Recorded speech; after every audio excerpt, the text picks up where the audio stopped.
Hey, folks, thanks for tuning in to another episode of Real Talk Fishing with No Limits. Today, we're going to go over north, west, east a little bit, I guess it would be, and talk to Heiser the Hammer. Corey, what's going on over there? How's it going? And you've been a busy man with boat shows. Yeah, they actually kicked off the boat show season last weekend here in Fargo, and that was a pretty good time, pretty good turnout. I don't know if I feel like boat shows just in general are probably trending in the wrong direction. COVID changed the way people shop, and but there were still quite a few people out there and some boat buyers, and it's kind of fun for me. It was the first boat show I had worked with Tracker Boating Center out of Fargo. They got the Ranger dealership, so it's kind of fun. I've worked or I've known those guys for a long time, good friends of mine, and now I'm helping to represent their business, so that's good. Yeah, boat shows, you're right. COVID kind of changed all that stuff. I just did a sports show myself in Lincoln, Nebraska, and it was actually good, a small deer game expo, but it was the busiest I've ever seen it. But a lot of these, not as many people, but it seems like maybe the ones that come out are the right people, the buyers. Yeah, definitely. I don't know. I guess I've seen since the election, obviously, there's been a little bit more optimism, I think, from some of those buyers and a little better change of attitude, but rates haven't changed a whole hell of a lot yet. So, yeah, we haven't seen a big change with that at all. But I do agree with you. I feel like just the overall sentiment of the economy is people are feeling better, and I think we're heading in the right direction. I hope, because this tournament fishing gig is not cheap. No, it's a lot of money. It is a lot, and I mean, the better, the economy, better for our industry is, it's better for guys like you and I, and obviously our companies we work with and sponsors and stuff, because it's a hustle, it's a game, and it's got to make sense for everybody. So we welcome the sport, the boat shows, and if you're looking, get out there and look. And nonetheless, they're always fun, right? I mean, talking fishing with people all day. Well, and that's just it, especially where I live here in, I guess, West Fargo, North Dakota. It's always cold and kind of blustery. So to get into a facility like the Fargo Dome, see a bunch of guys, see a bunch of products that you can experience in 70 degrees is a lot better. So that's it. And there was quite a few people that were doing that. They were out just visiting. And it was kind of funny. There was a ton of NWT anglers at the event. It was Carol, King, Quartz, Newsbaum, Ben Teets, Brian Bjorkman, myself. There's a lot of guys at the show. So a wealth of knowledge and a lot of good guys to visit with, representing a lot of different companies. Yeah, that is it's a big show. I saw that up there. You said you're working with the Tracker. Does that mean you switched over? No, They just got the Ranger dealership last fall. So okay. I think that was decided like in November. So they are now your Fargo Moorhead Ranger dealer. So they've got Ranger fiberglass aluminum pontoon along with their Tracker and Nitro Sun Tracker lineup. So it's all housed at the one dealership on Main Avenue in Fargo. Makes sense. It's all White River Marine Group. So, I mean, whether you're buying a Nitro or Ranger, and we got them all right here. I actually just ordered my Nitro, and I said no hurry because I haven't sold my old one. So I was like, don't make March or April or something like that for delivery. And then that hopefully the rates drop a little bit, more by then, and be like, okay, not to bite such a bullet, because these things, they're not giving them away by all means. No, and it's always a tough balancing act. Do I order it early so I get it with plenty of time to rig it, but then you start paying the juice on it or whatever you got worked out, but if you get it too late, then all of a sudden you're up against the clock. And it's nice to have a mid-April event this year instead of March. That extra month with the timing of getting things rigged and stuff is always I remember Detroit River, I think 25% of the guys probably didn't even have their boats or had to borrow their old boat or.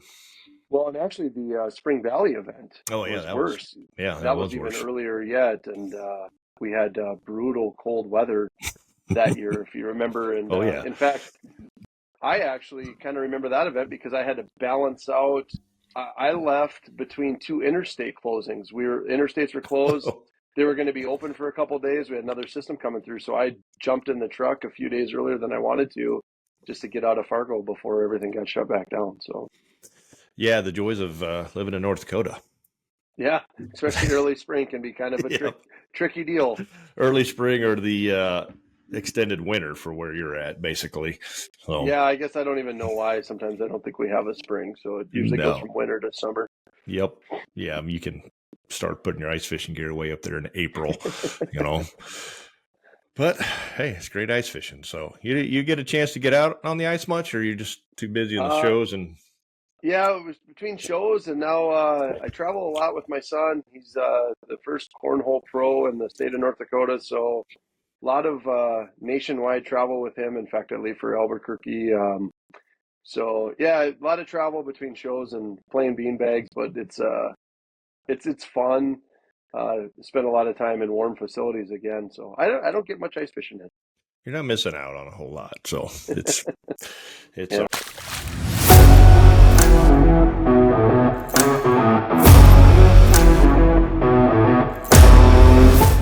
A little bit about some high performance products that I use, and I'm pretty sure you're going to love it too.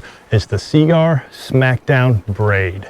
There's 3 things about this thin diameter braid that I just absolutely love. 1, it's tough as nails.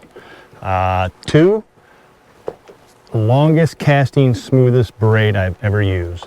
The 8-strand braid, tubular form, just comes off those reels, super smooth, long cast. It doesn't make a lot of noise. It's awesome. And 3, it's super sensitive. No matter what kind of lure or jig I'm throwing out there, I can tell. I've grass, weeds, rocks, sand bottom. I can feel it all right through there into my rod. The stuff is extremely sensitive. So Smackdown comes in 2 colors, high vis and stealth gray. Get yourself some of this stuff, and you're gonna get yourself some more of these. Check them out at seaguar.com. all right. I want to cover back on the cornhole stuff because it's very interesting and it's cool. But before we get too far, I want you to go ahead and just introduce yourself, a little background, Gotcha. and then we'll go into the cornhole stuff because people you got to hear it. You got to hear what his son's been doing and what Corey's been doing. You guys do a little team. I'll shut up. We'll get to that. Go ahead. Yeah, I guess I'm not sure. Corey Heiser, National Walleye Tour professional walleye angler out of West Fargo, North Dakota. I don't know. I've been fishing competitively for I think 25 or 26 seasons already. Fished the Masters Walleye circuit for a long time. Fished some PWTs. That was in the mid 2000s. So kind of dating myself. I always felt like I was one of the younger guys. Now it's like Not anymore. you start to you don't. It's like I still don't feel super old, except I have to wear glasses more often now, and my body doesn't rebound from rough water like it used to. But I still don't feel super old, and but it is interesting thinking about some of these younger guys. You know, I spent the whole weekend with Newsbaum, and he's obviously a super talented young angler, and he's been around a little while now, but he's still, you know, in his mid-20s. And we were laughing. I was talking to Jason Mitchell this weekend, and Newsbaum was there, and we were kind of dating ourselves because I think we were telling stories from before Newsbaum was born. Oh, So probably. yeah, it's kind of fascinating. Me and Jason exchanging a few stories from the late '90s, and we're looking at Newsbaum going, I don't even know if you were born yet. So Nope. yeah, it's pretty crazy. Probably not. He just had his firstborn. So Yeah, yeah. there's New a Year's lot of Eve young baby, guys. yeah, absolutely. And they're just absolute beasts on the water. It's super cool to see that generation coming up, and a lot of really talented anglers that are under the age of 30. They have a little different learning curve than some of us older guys now had, and they get there so much faster. Yeah, you know, when I started, this is before we had detailed mapping. You know, GPS was just basically starting for the recreational use. So mapping is a big deal. The electronics have come so far, and then between just the internet, website, social media, being able to find a wealth of information very quickly, I think, you know, for a lot of the young anglers, the learning curve is very quick. But I'm not going to diminish what a lot of these guys are doing. They're so talented, and you know, they're definitely that cream has definitely rose to the top, and they're so good. So yeah, I mean, the top guys are the top guys, but it is definitely different now than it was when I started. Yeah. So time will tell, and we'll see. But I don't know. It's just it's a whole different world to get into. You see it on the bass side too, like high school, college bass, and it's big in Minnesota. And I don't know if North Dakota area's got any high school bass or not. Yeah, Probably a couple of them. Well, we've got some high school fishing leagues. In fact, the Heart of Lakes Fishing League, and there's a couple other groups that I actually do seminars annually. I got some emails and messages. I try to help out some of these clubs and groups, get in touch with some of the industry people to help them get some discounts and help them get started. And so anything I can do at this point in my career to help the younger generation, I try to do, and I feel like it's paying it forward. There was a lot of guys that did that for me when I started, you know. Yep. I've leaned on Parsons and Cavallas for years and years, and a lot of people don't know I've been good friends with Perry Good, Ted Takazaki for years, and those guys helped mentor me, and I've always appreciated that knowledge that they shared with me, and so I always think of that when I get asked to do something for some of these kids now. Yeah, old poker playing partners, right? Yeah, we used to play a lot of cards with a lot of those guys. Yep, that is absolutely true. Yeah. Well, that, you know, and thanks for doing that. And you're right. But I think that for those young guys, reaching out to the people like you and the Cavallas are more accessible, maybe just due to technology now than they were, you know, when we were in our 20s trying to get a hold of Owland or, you know, or Ted or something. You had to like physically drive there and meet them, or if you could dig their number out of a Yellow Pages or something like that, you know, is go to sport shows or go to these places and, you know, and try to connect that way, where, you know, you get these young guys to send you a DM and I'm sure you're like me, you respond as, you know, as fast as you can and pretty much answer most all their questions, and you try to help them out, because and that's absolutely, you know, whether that's good, there's nothing bad about it, but yes, these guys become your competition down the road and you're like, well, man, maybe I told them too much. So no, it's I don't know, I think it's great. I feel like obviously the tournament scene and the professional scene, it's constantly changing, and there's a lot of dynamics, and if there's anything I can do to keep a young guy going or get him a start and see him flourish, that's always a cool thing. And you know, you take a lot of pride in watching some of these kids come along that you've maybe helped out a little bit, and see them have success. That's a cool thing. It is, and all these clubs and school stuff they got going. I had a little kid in the ice fishing this weekend, and his dad's like, oh, he wants to be on the, you know, the University of Nebraska bass team.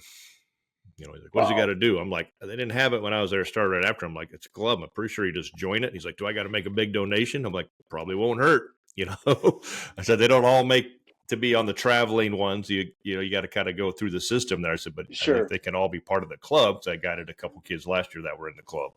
Okay.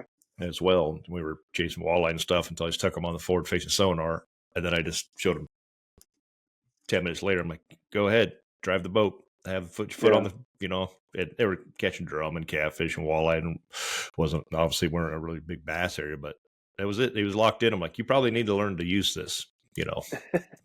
Yeah, you're going to probably want to know how to use your electronics. Yeah. For all the sport fishing right now, it's a huge deal. Oh yeah, this kid. I have some gift certificate deals over the holidays for, you know, great Christmas gifts. You know, get your people, you know, an experience or something versus this thing. That same kid's mom bought him 2 days of fishing and said, him and his buddy. She's like, they had so much fun. She's like, I'm getting him 2 more days, and she came with him last time. She's, you know, they're I think sophomore and juniors in college, so they're good enough to go on their own. But Mama's paying for it, so you know, you got to bring Mom along. Yeah, absolutely. That's awesome to hear about the support from the parents too. And, you know, that's a big thing is no matter if you're young enough to have that support from your parents, or if you're getting old enough and you got the support from your spouse and other family members, it's obviously, it's a critical thing to be able to do what we do. Extremely critical. Yeah. That spousal support, the family support goes a long way. So I know. Absolutely. You recently got married just a few years ago, right? What's that? Yeah, it'll be 10 years again already. And I practiced once before, and I got 2 beautiful children out of that one. And now as we got older, it's a little easier, but yeah, it's going to be 10 years this summer that I'll be married. Oh, wow. 10. I was thinking years was just a few. Mine's 10 years too. And we're going to go down to Johnny Morris's place in March, right before season kicks off, to the Big Cedar Lodge. Spend a little time down there. Really a fairly inexpensive getaway if you're just driving, and it's a beautiful place and rooms and food and there's everything right there. I'm like, I'm gonna hire a guide and we're gonna go bass fishing on, Fun. We'll go Taneycombe, we'll go fly fishing. I've been there a few times, but fishing just kind of in and out. But yeah, nice little getaway, and it's a little warmer when you get down to southern Missouri in March than it is in the Dakotas. So Absolutely.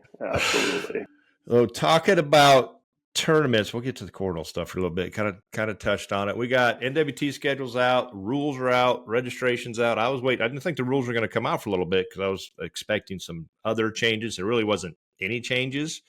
New sponsorships. I'm a little curious of how some of that worked. I saw that Walleye Nation Creations was a sponsor for the circuit. That came out late last fall. Yeah, but it didn't. I guess I don't really look at it as a sponsor. It's more of a partner for the Walleye Federation because there's nothing coming back to the anglers from it. Sure. Which call it whatever you want to call it, I guess. So where to go with that. But it does look like we at least get the co-angler gets to fish this year. It gets to bring in their limited fish. We're not limited to, the non-party fishing situation that we had to do up last year. Yeah, I think more importantly, just relaxing those limits, both what we can have in our boat and some of that thing. It'll make it more enjoyable, I guess, as a pro. Yeah. And the one thing about that is with having the one-man limit like we fished with last year, I felt like it was tough to be a co-angler because it took some of the pressure off of the pros to teaching their co-anglers because, when you got to bring in, say, a 5-fish limit versus a 3, I've always been the type where I try to get my co-anglers and teach them and help them to catch fish because anything that they can provide in the boat for the day is just a bonus to how my finish is going to end up. And I think last year with the reduced limits that we were fishing for, it made it less imperative to rely on what the co-angler caught. So, I feel like this year we're going to be back to higher limits. So we got to make sure that we figure out a way to help our co-anglers and to get them to help put some catches in the boat for us too. Yeah, I mean, you're bringing in 4 to 5 extra fish in these tournaments this year, and that's and all of that. They're getting their money worth, right? Now they're going to get a fish all day most likely, when they have some fish to play with, and they can keep throwing them back and waiting for that that bigger over 20 or whatever the case may be, instead of just those are 3 decent fish. I'm in the box and I'm out of here. Yeah, you're exactly right, and I think that's one aspect. I think of tournament fishing, even at the national level, that a lot of people that don't participate probably don't realize. But first and foremost, for most of us, it's a business, but there's an aspect of fun, and fun is enjoyment. And if that aspect of the sport starts to dwindle, you will see a lot of guys step aside because most guys aren't relying on their tournament winnings, obviously, to support their family. So fun, first and foremost, is a big deal. And if we're not having fun, you'll see a lot of guys go away. Yeah, I mean, coming in early means usually that you did good, and doing good is fun. But there's still, when you're wrecking them, you still were like, I don't want to go. I don't want to stop. I want to stay out here early, figure something out for tomorrow. Kind of case being. But now it's like, I got to go. I'm done. Right, exactly. Yeah, I don't know. And just we all want to catch them and stuff like that. And I mean, someone asked me this weekend which event did I think was probably the most fun last year. I said Skakawea as a practice. Yep. But I said, as far as the tournament was concerned, it really wasn't that much fun because at the end of the day, we only had 5, no culling. And so there was a lot of decisions to be made. Yeah. I came in 1 fish short each day, and I don't regret it for a second. How the points were sitting and all that stuff, I really had an opportunity to fish for a top place and threw a ton of nice fish back. And like I said, I don't regret it. But again, it was the most fun I had fishing all year. But then the tournament was probably the least amount of fun I had. Well, it adds a being forced to make all those decisions. Yeah, right, you're just adding stress and long runs and all of the things that put stress on us, just takes away some of the fun. So yep, I guess that's what we deal with. there's always got to be some stress. A little bit isn't bad, but yeah, when you start losing the fun factor of it, it's like fishing in 6-foot rollers or something on Erie. You're like, yeah, we can do it, but there's not a lot of fun at all going on in this tournament. Yeah, and that's funny that you bring that up. I'll never forget. I had my co-angler who's fished with me a few times, great guy, and I have never really paid that much attention. But we're fishing in the 6-footers on day 2, and I'm standing there in the back of the boat. I was trolling, and I'm just fishing, and he had a heck of a time trying to stand. And he looks at me, he's like, "I don't know how you're doing it, just standing up in the boat." And I'm like, yeah, I guess I don't know either. I guess it's a lot of years of having sea legs, and I'm running stuff. I guess I was like, oh, okay, it's just really windy out here. And he literally was on his knees and just trying to basically stay upright and be able to help. And he did a great job. But it was pretty brutal. It was. I didn't get to fish much that second day of that tournament. It was kind of the same situation where it's like, just sit down and you look at them, they're white as a ghost, and they're telling you, I've never been and stuff like. You can just tell you're like, this isn't good for this isn't going to work out. So. Yeah, just not a good option. No. So sometimes you just gotta cut your losses and be like, whatever, safety first. I mean, these boats are beasts. Those 621 that you got, and I got a ZV21 coming out at 20, and we're not worried about it. It's not fun. It's still stressful, but we know these things are built to handle this stuff. And as long as you know how to drive it right and hit the wave properly, we'll get through it. We're probably going to get a little wet. We're going to go a little slow. It's going to take a little time, and you're going to lose less fishing time, but we can manage. And a lot of times those, we get sent out and it's nice out, and then it turns, and you're like, everybody's kind of complaining, but it's like, it's either that or you stay another day, and then it's the weather. You really just don't know. They may call for something, and it's not even close, and you miss a beautiful day. So yeah, they always have some tough decisions to be made. I mean, a lot of us will complain when we get out there and the conditions drastically change or feel like we're unsafe. But it's like, I mean, a few years back, I decided to not base any of my trips on the forecasted weather because I went through a whole year where I'd cancel a trip because it was going to be crappy and it ended up being beautiful, and the vice versa. I'd end up going because it was supposed to be beautiful out, and then it ended up being crap. And from that point on, I'm like, I don't even look at the weather till the night before. And even at that rate, there's a lot of times that the forecast isn't accurate 1 day in advance or 12 hours in advance. Yep. So that is the one thing I will give a lot of sympathy to the tournament directors. They're faced with non-winnable situations a lot of times with whether they let us go or they keep us on shore. Yeah, I don't want to be in their shoes in that situation. And I pretty much, whatever their call is, I'm like, whether it sucks or not, I'm like, all right, I get it. There's liabilities, and it's like you said, it's a business, and it's business for all of us. And a lot of my issue is to go out some of those. I'm like, I don't have an extra boat. I might have an extra boat here in a few months. I don't know, but I typically don't have an extra boat. So I'm like, I had to get this back to work Saturday or Sunday or Monday. Right. And I've seen a lot of kicker motors get ripped off, trolling motors get ripped off, windshields broke. I'm like, I won't be dealing with that stuff. So we're just going to, we'll cruise or we'll hug a shoreline, and we may not get to go where I want to go because, the business side of it kind of trumps getting out there. So, tournaments in general, we got the rules are out. We're fishing. We're fortunate this year to start with South Dakota and on Lake Sharp at a pier, and we're a party fishing state, so not an issue. Catch 8 fish. Each guy gets each boat gets 2 over 20 basically because you can party fish. But then lacrosse, so the only, and I'm sure you've noticed it there, 7, 8, and 9. I know if we go out at 8, I think lacrosse is 8, pool 8. Yep. So correct, 9 is a lot of guys would come up to 9 out of Prairie du Chien, and then 7 is I don't know a lot about 7, but the regs change when you go to 9. Correct. So it's 4 fish, 1 over 20, I believe, but in pool 9 is 20 to 27.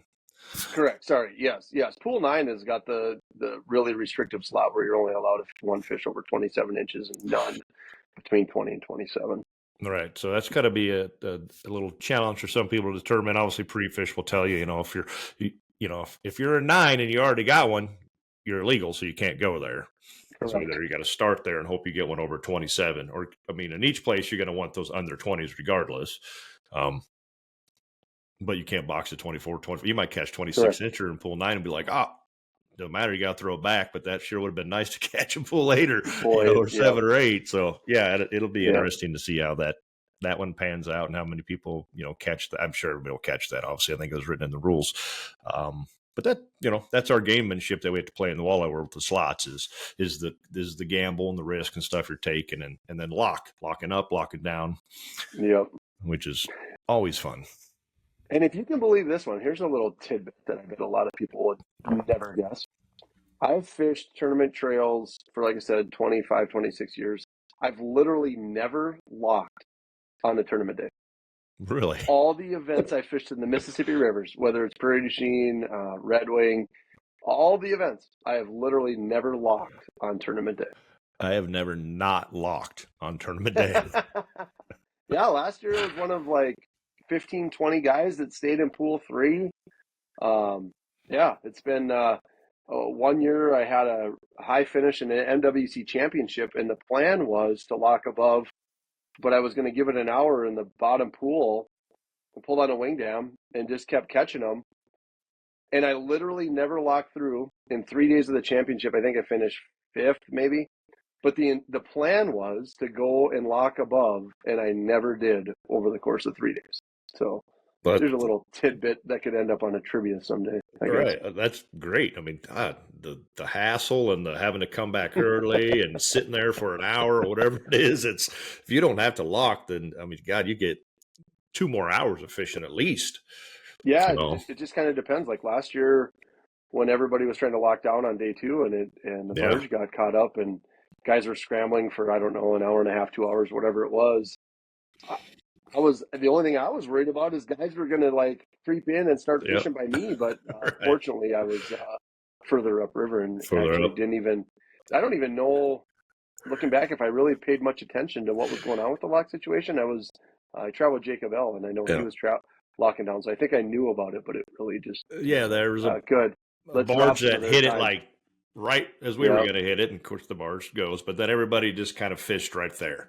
Whether they're on fish or not, it's like, well, I'm just going to hang out here. So as soon as it opens, I'm in. Yep. And guys that had good spots kind of went up to them, because an hour fishing, I mean, you could be done if you're fishing going. Absolutely. But I stayed there and cranked and 3-weighed, never even had a bite or barely saw any fish. But my spots up I didn't have much faith in them. So I'm like, I'll just hang out here. I'm just going to hurry up and get down there. Unless you're like Chase and Kimos and those guys that went around the lock in some crazy crick that was totally in bounds, but good on them. And that was a pretty ballsy move, but huge. It didn't register because Chase and Corey were fishing in the same area I was. And I get down there and I'm in the lock with everybody else. And there wasn't really too many boats in front of me, but these guys are set up and they're already working it. And I'm like, well, how the hell did they get here? I just dropped in and started going the opposite direction. Then later I'm like, oh, okay, I get it. Yeah. You've been here for an hour already.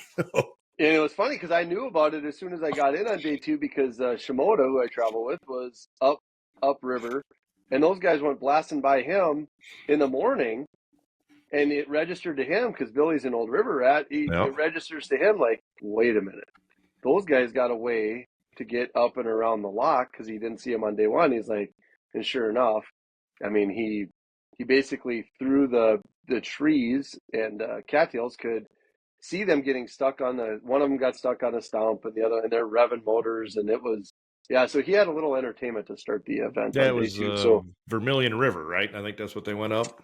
I guess I can't even remember what it's called because I didn't even think it was an option. They went through some backwater, and I have no idea. I could tell you how they did it on a map, but my boat never tried that thing. Nope. And I know Chase is like, I ain't never doing that again. I'm like, I'm never doing it to begin with. So, I mean, good on you getting a trail and going, but it's a river. It could have changed on you overnight and dropped a foot or two, and you would. Well, you got to give credit to Kimos because Kimos feels like if there's 8 inches of water, he can figure out how to get his boat through it. So I think he kind of plowed the way for Chase and Tom. And good on those guys. Yeah, no doubt. I mean, Triton's light, you get it up, and the best thing to do is go fast as you can. Yeah, pretty wild. They had 3 different boats, but all 3 of them, and good on them that they had a plan and they had it figured out. I mean, a lot of times pre-fishing for events is, there's a lot of other factors that can play into your practice, whether it's navigation, like they had to worry about, if it's whatever. There's just a lot that goes into free fishing, and they did their due diligence, so I give them a lot of credit. Yep, and it takes time away from fishing. Somebody, I mean, Kimos had to go spend half a day probably navigating that at a pretty, slow speed and not getting any fish in it, but just to make a trail. It's Correct. fuel consumption, and we all do it. And there's days that, the last day of practice guy just might make his 90-mile run to see if he can go there and back and not have to fuel up, or what speed it is. Yeah, there's like I said, there's a lot of that stuff that goes in it that's not necessarily wet in a line that people don't realize that we do, or that goes into play. And Skakawea is always a game of angles, cutting points and corners to go the long distance and to maximize your fuel, and to get there, especially the first time we went there years ago. Your tournament, which I thought was cool, I want to touch a little bit, was the old artificial eye days when you and Troy were doing the MWC stuff. I would love to see us go all artificial. And you guys proved it. And you did well. And you won championships and team of the year for years. And it's like, there ain't no live bait in this boat, boys. It's on. It's still probably the most fun segment of fishing I had in my career. And really that was 2014 to 2019, fishing with Troy. And the funniest part about that is the first, I'd say 2-3 years, very, very few guys had put a lot of time into artificial only, especially a lot of the places that we were going for the Masters Walleye circuit were dominated by, live bait, at least historically.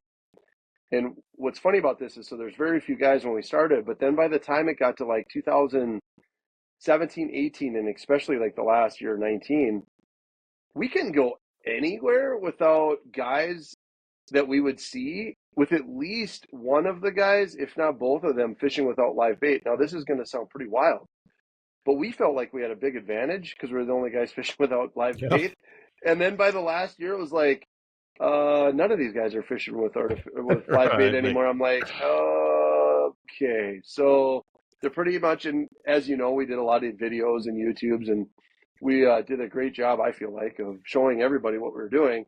So the MWC at that time was going to a lot of the same bodies of water. So, I mean, we pretty much burnt out a lot of our stuff over the course of 5 or 6 years, and it kind of played its course. But yeah, I've said it for a long time. It was actually believed in it before we started that tournaments need to go to artificial only and follow the bass side of things. There's just a lot of, it can get pretty deep, but there's a lot of financial impacts positively for the anglers and for the tournament trail.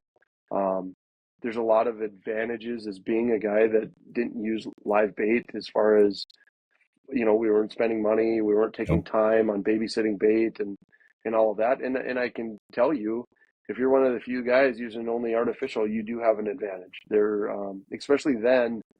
I mean, this is before the jig and wrap craze and all the, vertical baits. And there was a lot of advantages. We could pick off a lot of aggressive fish, and we were catching big fish everywhere we went. In fact, I remember having a conversation with Troy when we first started fishing, like, are we getting in the big fish pot or not? And we were like, yeah, we might as well. And I don't remember the statistics, but the amount of big fish pots that we won over the course of 6 years was like absolutely mind blowing. How many big fish we had caught on events from every state we went to. We won a lot of big fish money, a lot of big fish pots. I think artificials catch bigger fish, period. I mean, I don't disagree. Outside of crick chubs or willow cat type stuff, Yeah, I mean, specific baits like those are a little different. And I will tell you, as someone that fished without live bait for 6-7 years, the one bait that was always the toughest to compete with is a spot tail shiner. Western Minnesota's got them, especially in the spring of the year.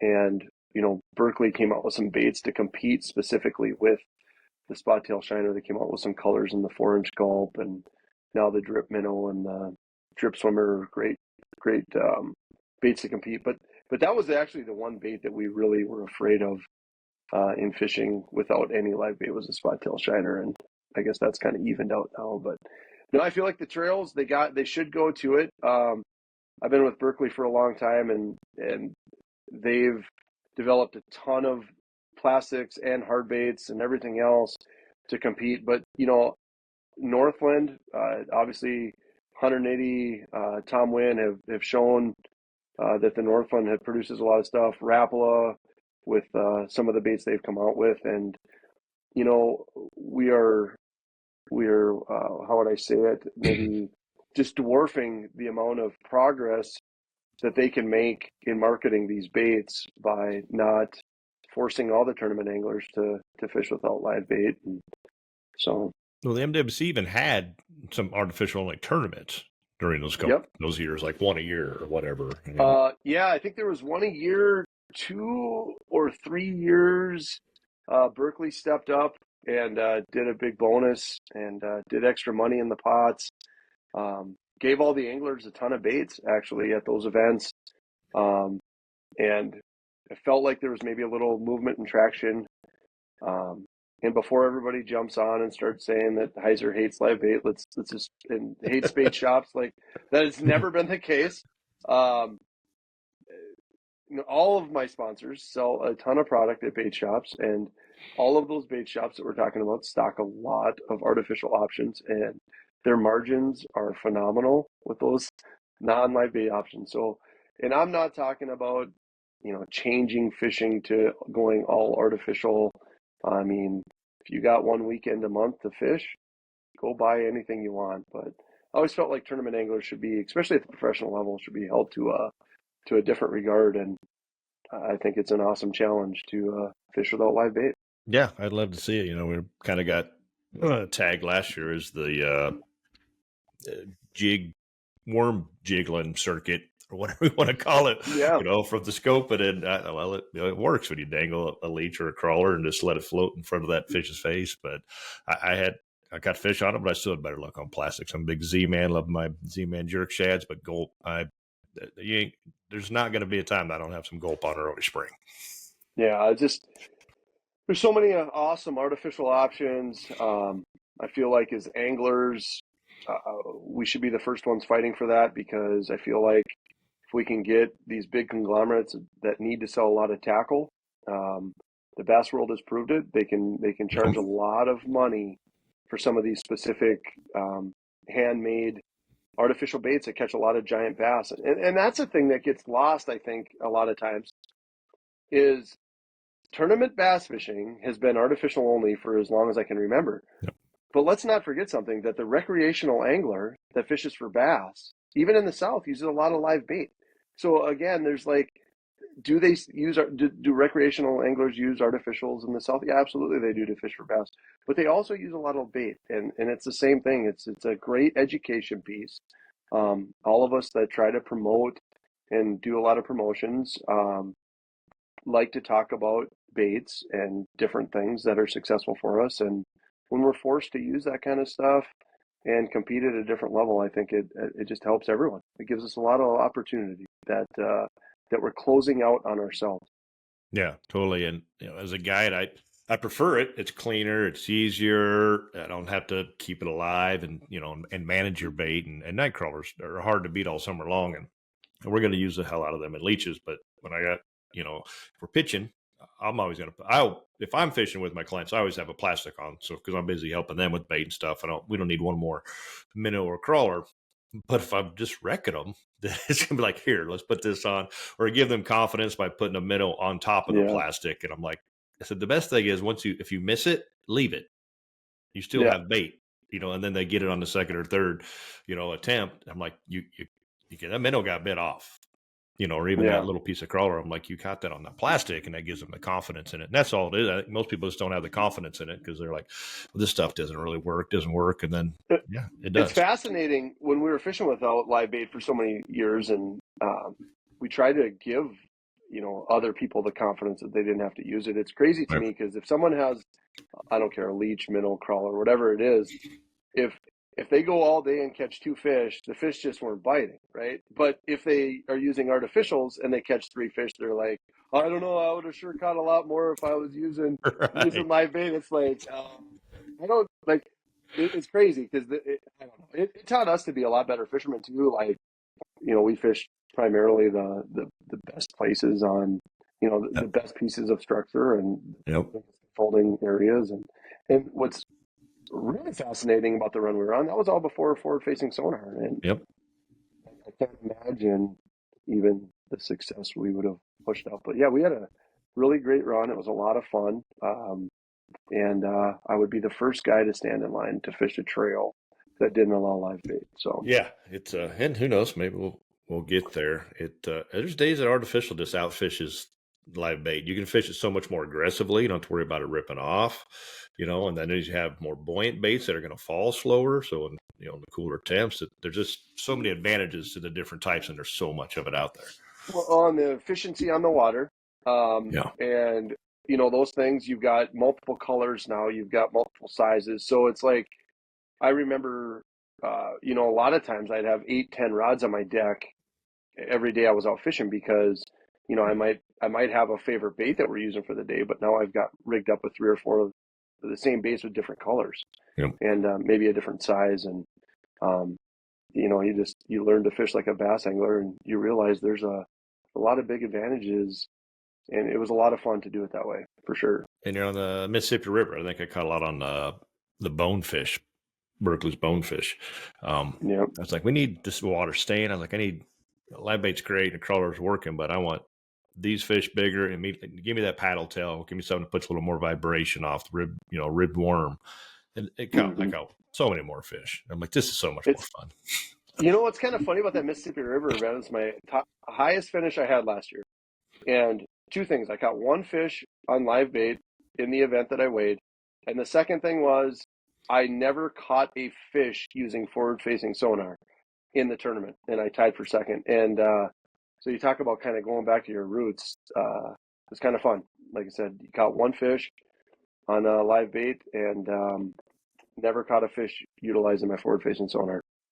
It's kind of nice to lift your eyes up once in a while and just fish. Yep. And the rivers tend to always work out to be the places where that comes into play. Absolutely. So I see it a lot in Chamberlain where guys are kind of living on it, and I'm just like, and I've told it several times the stories. I'm like, watch this, with McCoingler, I just throw right by that guy's boat and I catch one. I'm like, if he would just drop his line in the water instead of chasing that one fish that just went by hundreds, if not thousands of other fish, and they're all the same size, you would have caught something. So I'm like, sometimes you just got to fish. But 100% agree with you. Speaking of the forward-facing sonar, let's dig into that electronic stuff. So those that don't know, Corey's a Lowrance guru out there at Chills, teaching these guys, putting in his boat, putting on classes.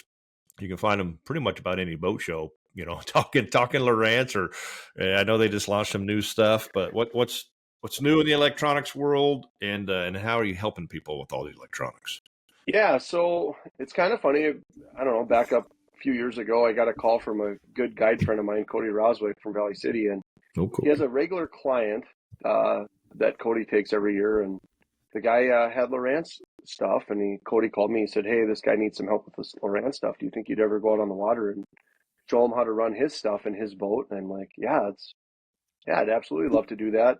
And I remember asking Cody, I'm like, "Do you think a guy could stay busy with that, like teaching people, about their electronics and their boat, setting them up?" And he's like, "I think you'd be as busy as you want to be." And fast forward, I don't know what it is, 3-4 years, and he's absolutely true. His words ring true to this day. I stay very busy, and what I do is I do half-day on the water classes in the client's boat and get all of their settings set up, customize their units to how they're going to use them, and then make sure they understand what they're looking at, how to navigate those menus, and how to help them catch fish. And that's one of the things I talk about with every one of those people, is that as a fisherman, I have electronics for one reason, that's to catch fish. And I feel like a lot of times the manufacturers forget that focus, and we talk about some of the features and the functionality that they'll do, and they forget how to relate it to somebody, why that's going to help you catch fish. And so I try to bring that back home. Like, okay, I'm going to show you how to do this. And the reason I want to show you how to do this is because in this situation, it's going to help you catch fish. And then the light bulb goes off on them. And they're like, I got it, and it's, if you're efficient with your electronics, you understand where the menus and the features and the functionality, how that works, your time on the water becomes more enjoyable. You gain confidence, which in turn, you catch more fish.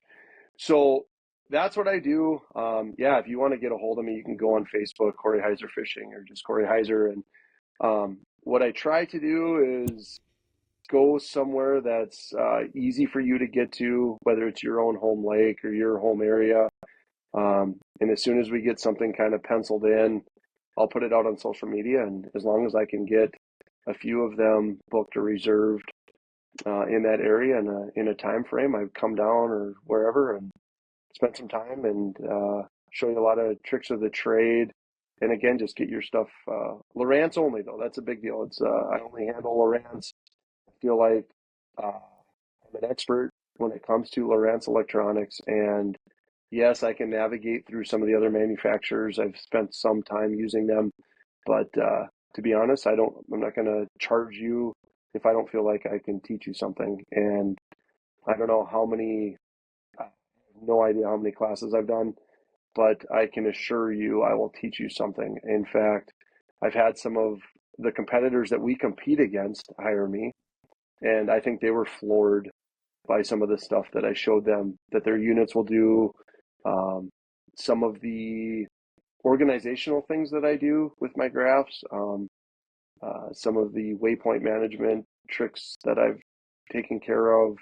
It's pretty, I guess I take a lot of it for granted. I'm fortunate to travel with Bill Shimoda and Jacob L., who are very good with their electronics, and we've tossed a lot of things around between us, and it's pretty amazing. Just the little things that you can do that really make your time on the water more effective. Well, I mean, they're like these, most people use 20% of its capability. You're way high. If even, right? Exactly. There's so much more that's in these things. And if you're going to invest, $2,000 to $10,000, if not more, on your electronics, what's, another $500 to $1,000 to learn how to use it. Yeah. And it's funny that we're talking about that, because a lot of times I'll look at a guy and say, well, you wasted money. And he'll look at me kind of like, wow, can't believe you just said that. I'm like, pretty blunt. I'm like, well, let me help you, because you've spent a lot of money on your electronics. One of the guys I took out actually explained this best. He's like, Corey, I spent $12,000 on my stuff. I can spend another $500, have you show me how to use it for half a day. He's like, now it's worth the $12,000 I spent. Nope. Without your help, I might as well have spent $3,000 and been just fine, because I am not, he wasn't using hardly anything that his units would do for him. So yeah, I mean, I always compare what I do like to guiding, and you guys, I always respect the guide so much, because let's face it, sometimes fish don't bite. Sometimes a lot of the weather, I have a much easier job, because I can promise you, I will teach you something in your electronics, and I don't care who it is. You can learn to sit at the ramp. You don't even have to put the boat in the water. Well, and that's just it. I can go anywhere on the body of water out of the wind. So I'm like, can make it the easiest day possible. In fact, last year I was on Skakawea I had 2 stretches where I was out there for 6-7 days. And one of the stretches, we had 2 or 3 days where it was blowing 50 miles an hour. And I got these people calling me like, can we even go out? And I'm like, well, yeah, we're going to go up to Newtown. The wind was blowing out of the northwest. I said, we're going to put in, and I don't even have to come 200 feet off of shore. And they're like, really? I'm like, trust me. And sure enough, I mean, they all had phenomenal experiences. But yeah, I don't have to chase the wind as far as, well, that's where the fish are going to be biting the easiest and stuff. And it works out really well. I have spent a lot of time traveling throughout the tri-state area. And like I said, if you've got some interest, feel free to send a message or whatever. And I basically kind of use a spreadsheet database. I try to pick out your availability, a location that works for you, and then I kind of do the back leg work as far as trying to piece that together with other people that are interested, and it seems to work out. That so find you on excuse me, find you on Facebook, Corey Heiser. Is it Corey Heiser Fishing or is it Corey Heiser? Yep, Corey Heiser Fishing, or just Right. Corey Heiser. I mean, Corey Heiser is my personal page, which you can send me a message there. Or, if you go to Corey Heiser Fishing on Facebook, you can find it on there as well. But yeah. It's an investment, folks, and it's smart. I mean, Tom Wynn's launched his, Tom Wynn University, basically just focus on the forward-facing sonar. I've done a handful of these with Humminbird because, like, I ain't touching Nora. I can't tell you nothing about it. It says the power button, hold it down, turns on, we're good to go. But the birds, the same thing. When I show people switching from, kilohertz to megahertz, or where to use why, and then it's like, oh, well, there's a ton of fish that I didn't see with this, but most time it's, well, I can go through a menu and be like, well, you don't even have that transducer turned on. That's why you're not seeing any fish, because you haven't connected to the wrong thing, and it's a couple buttons and they just go, oh wow, and like some of that, you can just do it on the shore, just showing them some basic settings. But yeah, in fact, a couple of years ago, I was supposed to do some out in Bismarck, and we actually got a blizzard, and two of them I handled right in their garage and shop. I actually went and got all their transducers selected. We got all their pages all selected and set up, and they were super happy.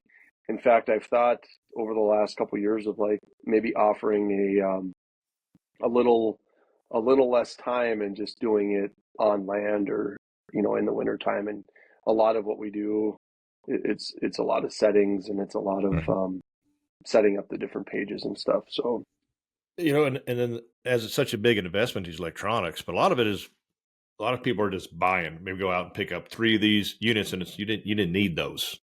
Just probably communicate and say, what is it that I need? This is what I want to do. What's my setup? Because a lot of times they're buying, and then they got 3 transducers or 3 head units and 3 transducers. And like, you don't need all that, right? Control head units onlys and this and that. It could have saved you a bunch of money, or you need this, needs to go to that. And now there's all these Ethernets, and then of course the lithium battery aspect of it. Yeah, and actually that's a big portion of it too. And I've been excited. I've ran amped batteries, I don't know, for the last 3 or 4 years, and we finally have a formal agreement this year. And but that's it. I mean, having power for your electronics to get the most out of them and get a full day out of them is a big deal too. And your wiring, using the appropriate gauge wires to run to your electronics, shut off switches, I mean, stuff like that. I mean, some guys that have seen my boat on the water, it's like a space shuttle, I always call it, because there's so much on it, and it's complete overkill. I'm the first one to admit it. But I was telling someone this weekend, I bet I have 60 plus hours rigging my boat every year. Like, it is literally an entire week and a half of running wires, installing my own power distribution boxes. There's a lot to it. And so yeah, if you're even in the market where you're trying to pick out units, like Brian said, and I mean, I might be able to save you some money, because like you said, if you're not going to utilize a different transducer, there's no use to have it. If you're not going to utilize some of the features of, say, like the NEMA networking, save the money. If you want to, same thing with Ethernet, like there's, buying 2 different kinds of units sometimes won't network the best. So you're just going to buy stuff that you don't need. And we could take that money and spend it elsewhere to help you out and get the most out of it. And to pay somebody to rig it, or to put it in the lithium batteries, because you're going to need them. No. Yeah, you absolutely do. These, that's the one thing that people didn't realize with touchscreens. You're powering that screen to every, millimeter of the screen, so that they have to run power to them. So touchscreens in general just use a lot more power. And then everybody wants to go big. I mean, we're talking 12 and 16-inch units now, and it takes a lot of electricity to run them. I saw somebody released a 19-inch flex screen this morning. Wow. It's not the Garmin or Lowrance or Bird. It's the aftermarket one. I think it's like Ray Marine products or whatever it was. But it mirrors the Garmin. So this was set up for a Garmin. It mirrors the image, but it's a 19-inch flex screen. I'm like, good Lord. Yeah. That's going to get ripped off the front of my boat. So it's no thanks. Yeah. It's a wild thing going on right now.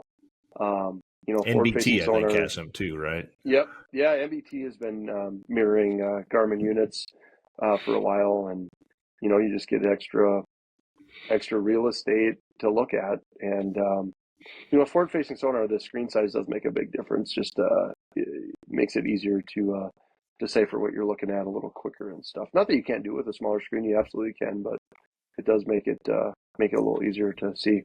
Well, like you said earlier, our eyes aren't getting any better since we're the old guys now. And I had LASIK this year, and it's still kind of iffy on some of that. I can't see crap like this. Now I'm doing this whole thing with, the wife will show me something and hold her phone in my face, and I'm like, I can't put that thing away. I need the readers. I'm gonna razz Carol a little bit. He was at the show this weekend, and he was like, "What are you wearing your glasses?" I'm like, "Jim, I'm getting old, and like I literally get headaches." And he's like, Yep. You could see he was kind of fighting him, and I said, "But my distance seeing is perfect still." So I said, "Well, these are progressive lenses, where if you look towards the bottom, they're more like readers." And he's like, "What?" Well, he puts them on. He's like, "Wait a minute, these things are amazing." I'm like, "Yeah, like stop fighting it. Like, you can wear a set of glasses that I can see 200 yards and see pheasant and see deer and see all the stuff I want to see, and I just can't read anymore unless I have these glasses on." Yep. It's I always had contacts, and and everything was fine, but of course, I never took them out for literally months on end, so my eyes would get dry, and then that makes you tired. I'm like, all right, LASIX came a long ways. I think I trust it. It's in and out of there pretty quick. It wasn't super expensive. My eyes are still dry, but it's only been, I don't know, 8-9 months. Okay. But he's like, well, you're going to need readers eventually. I didn't know I was going to need them in a few months, but now I'm like trying to tie something, and I'm like, I can't see crap. I can still tie, but I've been ice fishing a little bit, and those itty bitty jigs and stuff. I'm like, I'm tying everything up at home in the garage with a lot of light, or even during the summer, I took things back in the camper at night, and actually had a guy left his pair of readers in my boat, and I texted him, said, hey, they're left my truck. So you left your glasses. He's like, oh, they're just cheap Walmart ones. You can have them. So I kept them and threw them in the camper. And one day I went and put them on. I'm like, oh yeah, this works out pretty good. I can tie on. Yeah, I actually have a set of cheaters in my truck, one in my boat, one in my shop. So if I'm anywhere I need them, and then last year I broke down and ordered a set of prescription sunglasses from Relevant. So I have the same prescription of my sunglasses now as I wear that I'm wearing now. So it makes a difference. We got to see. Well, I mean, we got to see. Yep. So, it's just, I will have my sunglasses on all the time, even in the dark, just a little bit, because I get headaches and super light sensitive stuff. And I mean, you got to protect your eyes so they don't go bad, but you got to protect them so we don't have a jig come hitting us in the face too. So exactly. For sure. Confidence is key. You touched on that a little bit with the electronics. I always tell people, if you master electronics, you'll become a master angler. Period. I mean, they don't lie. If there's no fish on the screen, for the most part, because there's no fish to be on the screen, so don't waste your time there. Well, and I still believe, maybe we've changed how the adage works as far as 90% of the fish being in 10% of the water.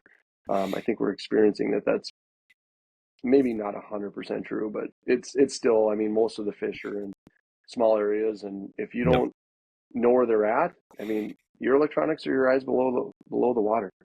And whether it's the mapping, your 2D, your side imaging, or now forward-facing sonar, it's a huge key. And if you look through, especially in the walleye game, the top anglers right now are the guys that are the best with their electronics, and not taking anything away from their fish instincts, and because that's a big part of it, because they're looking in the right areas, and their talent with a rod and reel in their hand, because they're extremely talented with that. But a lot of them are some of the best guys in the country at utilizing their electronics. Absolutely. Yeah, I've told other people, I'm like, you're not in the top 10 unless you are dialed in on your forward-facing sonar. Period. In all electronics in general, like you're saying, because Mississippi River doesn't come into play, but you found the fish, or you used it to find the fish or whatever it was. Maybe it was side image, but I'm like, I don't think there was hardly any outside of Mississippi River, any top 10s that weren't on forward facing. You can still probably cash a check maybe and finish in there, with the other aspects, but you may be in the 15 to 25. Yeah, it's just the consistency right now is like, you've got to figure out what your electronics are telling you, or it's going to be pretty tough to compete, especially with the places that we go, and these giant bodies of water. We got to figure out how to break them down, and the fastest way to break them down is with your electronics. Yeah, for sure. Yeah, there's I I'm not a big through hole transducer guy, so I put a high speed on my back so I can graph those, Lake Erie 20, 30 mile an hour. And it's just like, blam, there they are. It's like I can see them just fine.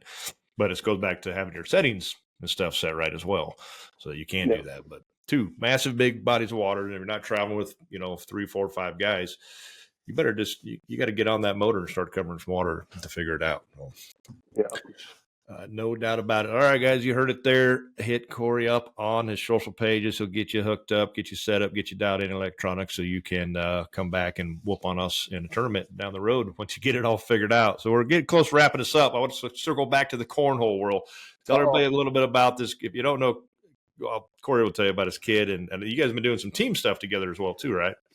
Yeah, so I'll give you the long version. So my son was a freshman in high school and goes to a big high school, and basketball wasn't working out anymore. So as a parent, I was like, well, if you're not playing basketball, I don't know, I don't want you coming home and being a bum in the evenings, and you got time. And, we've been playing beanbags at the backyard or down at the lake. And I was like, you know what? Fargo's got a little league that goes on Tuesdays, and he doesn't go to school till an hour late on Wednesdays. Let's go there and play bags on Tuesday nights. And so we showed up, and well, I'll be gone. We weren't too bad right away, and I took him to a giant tournament out in Bismarck, and he came out of his shell. I was like, I don't even know who this kid is socially. Like, what in the world? And we were on the way home, and he said, "Dad, that's the most fun I've ever had." And I said, "Yeah, I can tell." And I saw as someone that is probably a little too obsessive compulsive and too competitive, I thought, you know what? I'm going to pour everything I got into figuring the nuances of this game and the equipment, and I'm going to be a sponge and soak it all up. And he was going to do the same. Well, you fast forward 3 years, and he's literally North Dakota's first American Cornhole League pro. So the guys that you watch on ESPN, on ESPN2 or whatever, he's competing against those guys. In fact, in Myrtle Beach just a few weeks ago, he beat the #1 player in the world, Trey Birchfield, who literally has won everything. He's got, 20-some individual titles. My son beat him in Myrtle Beach, and we are 2-time defending state champions in doubles. Yeah, we have a lot of fun, and it is a great off-season thing for me. That season starts September, October 1st. So October 1st. So the timing of when that season starts with how our fishing season ends is just a great transition for me. I travel all winter long. Like I said, I'm going to Albuquerque. We've been to Myrtle Beach, Rock Hill, and Little Rock just this season already. And then starting April 1st, he'll be in 6 different locations throughout the U.S. competing just as a pro. Met unbelievable people. In fact, it's kind of funny the transition between fishing and cornhole, because I have people that follow me and that have on the fishing side of things that will approach me at cornhole and be like, I can't believe you're throwing bags because I've been watching you fish for years and years. And so it's kind of comical how I'll take pictures with guys at cornhole tournaments because they've followed me fishing, and now I'm competing against them in the bag world, and it's a pretty fascinating deal. It's there's a lot of similarities between the two, especially at the professional side of things with sponsorships and promotions and that kind of stuff. And so it's been really fun helping Connor to get some sponsorships and to enjoy the travel, I guess, and get the most out of it. So it's pretty wild. It's pretty cool. I think it's fascinating. I love seeing all these sports. So you mentioned ESPN2. My wife and I were watching something, and they were not at that level, but they were doing the indoor basketball stuff, like the video thing, right? And it was how fast you can. I'm like, I have one of those right here on the other side of this wall, and I'm like, oh, I would totally whoop that person's butt, But the qualified, I think, was kind of a comical thing. But then after that, it was a downhill race, and it was on those one-wheel skateboard looking deals. Gotcha, like a Segway or whatever it is. Yeah, it's the one big wheel, and it was like a little dirt trail that maybe mountain bikes went down, and it had little jumps and whoop-de-doos. and then they got to the bottom, and you ran it, then you made the finals, and you ran it again, and then boom, there was a stage, and I think they won like 10 grand. They had like Monster right sponsoring or something. A lot of these extreme sport type things, but it's awesome to see those making waves for not everybody's a professional or got to make the NFL, the NBA, or even on the high school teams, but archery, and the fishing clubs and all these other things. So like you said, get them out doing something. Yeah, exactly. And it's been kind of fun because there's some other professional walleye fishermen that have been following that stuff. And I always actually appreciate Mark Kortz a lot because we've been at so many boat shows, and my kid will be at a tournament somewhere and they have the live stream going. And so Mark and I, especially at the end of the boat show when it's starting to quiet down, we'll sit in the pontoon and watch the live stream. Yep. So, you can follow him a lot. And I've been fortunate enough. I mean, I'm a fairly decent player myself, and it's a blast. I get to compete with my kid, who's now 18. So I said that from the start too. Is like I was never at my age going to be able to go and play basketball and hockey and football with the kid anymore. But now all of a sudden we're doing something where we can go out and compete, and we've actually beat some of the top players in the entire country together, and it's a pretty cool feeling to have those experiences. And that thing is really a talent-driven sport. So there is fishing still has a lot of, I mean, there's a lot of good fortune that happens in banks too, but like fishing is still, to win an event, you got to have some things bounce your way and stuff. And right now, like regionally or locally, that kid walks into an event and his talent shines through, and he's winning most everything within the closest 3 or 4 states that we compete in. So it's pretty cool. That is awesome. Well, hope you guys do good in Albuquerque. Is that just him, or are you doing team stuff there? We'll go there. So because he makes me too nervous, as far as a parent, you never want to let your kid down, right? Right. So playing doubles at national events got to be too stressful for me. So he's playing with the other pro from North Dakota, Paul Nagel, who's become a good friend of mine as well, and he lives out in Bismarck. But those two play together, and then I find random people. In fact, one of his biggest sponsors is Brotherhood Cornhole. They sell bags. I'm going to play in Albuquerque with the owner of Brotherhood. He's become a friend of mine, and it's pretty cool, like the family dynamics of helping him to negotiate a deal with Brotherhood. And I'm friends with the owner now because of that. And it's a lot of fun. So if you're interested in getting some professional cornhole bags, go to Brotherhood Cornhole, and if you use Connor 10, you'll save 10%, and it helps out the kid. So Connor, CONNOR. You got it, with just a 10 at the end of that. 10. You can order yourself a set of professional cornhole bags, save yourself 10%, and he gets a little love from you guys doing that. And you hit it right on the nail on the head that we're getting older. It's harder to play these physical sports with your kids. We can go fishing with them. And granted, that's a challenge sometimes too, but cornhole, family activity, family game, it's pretty low impact, extremely low impact, unless you get hit by a beanbag or something, right? So. Yep. Yeah, no, that's exactly right. And the sport of cornhole, there's some definite things that separate the top guys from the average guys, but every one of these events, I don't care if it's even here in Albuquerque, you can be a complete backyard player and give it a shot. There's multiple divisions in every one of these events, and it's a great social activity, I guess I would say. I've made some phenomenal friends all over the United States, playing bags, playing cornhole, and it's been cool. Like Brad Anderson runs 701 Cornhole Company out in Bismarck. He makes boards. So there again, if you're looking for professional set of cornhole boards, you can put whatever logos you want on them, designs. Brad Anderson can take care of you. But he's become a good friend of mine. It's like these guys are like just awesome, like just an awesome community of people, just like the fishing community is. It's a whole nother community out there, and there's a lot of leagues locally for a lot of different people. Cost of entry is minimal. Yeah. I mean, most of the events that we play in are anywhere from $60 to $100, and it's not just one event and done. Like, we travel these tournaments. It's like we fish this tournament. It's 2 days. You go home. It's one entry fee. It's either you do well or you suck.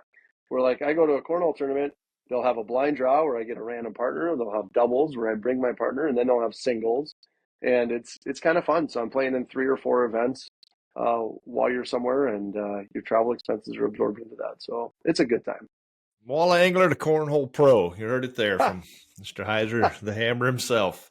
All right, well, let's wrap this up, Corey. There's one little nugget to leave with these anglers that are listening, or maybe we'll have a bunch of cornhole experts pros starting to follow along here too, trying to pick up some tips. And what's a little nugget or a tip to leave with these people to help them on their future angling journeys?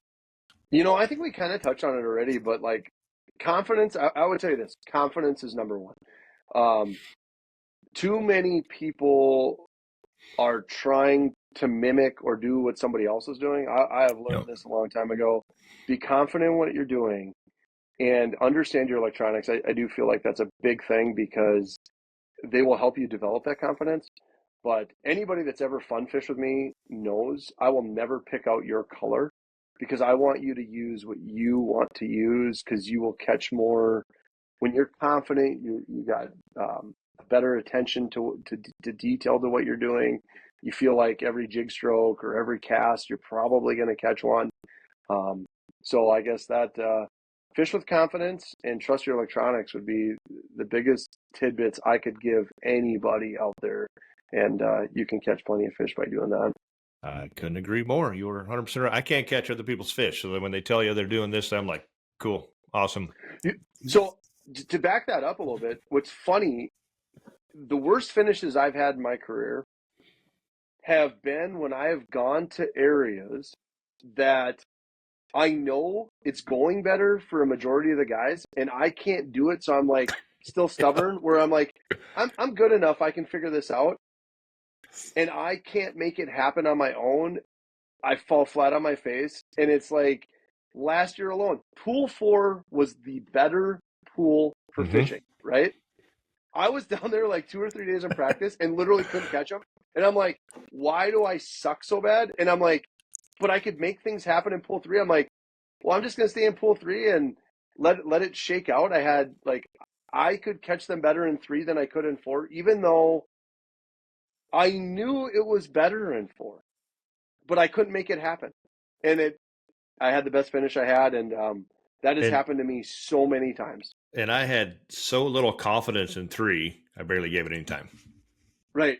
And when I didn't catch hardly anything, and it was 100% because I just didn't feel it mentally, and I was like, they're just not here. So it bit me at the championship. Like Jacob was whacking them going north of the championship, right? And so I was fishing by him, and I could grind out 1 or 2, and I was like, but again, my stubbornness. You'd think after all these years I would learn better.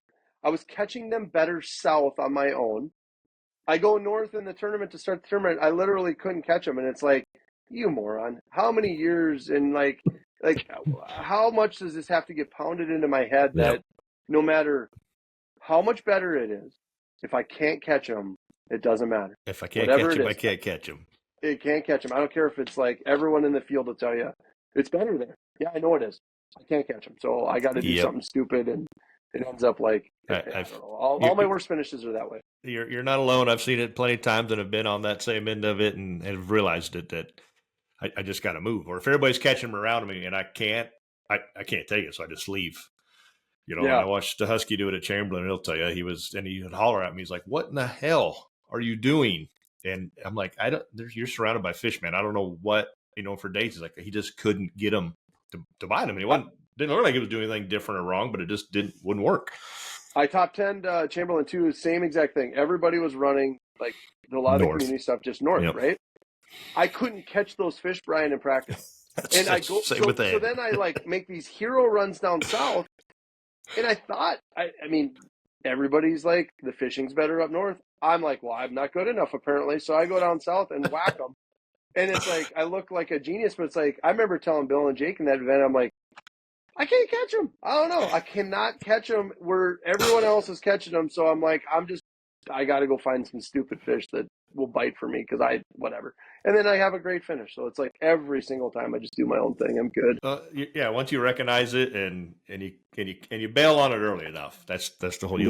We get stuck. It's memories. I mean, anglers in general, I think, are just kind of notorious for that. So, all good stuff, true stuff. All right, well, thanks a ton, Corey. I know you're a busy man. You got to get packed up for Albuquerque, and hopefully your DMs will start blowing up for you soon here. So you guys need to get on the water, master those electronics. Get dialed in with Corey Heiser. Head over to his Facebook pages and send him some private messages, and he'll get you scheduled on there and get you better. That's it. It's an investment. So invest into your electronics, invest into your knowledge with them. So thanks so much, Brian, for having me on, and hope everyone makes some plans to get out and fish this year.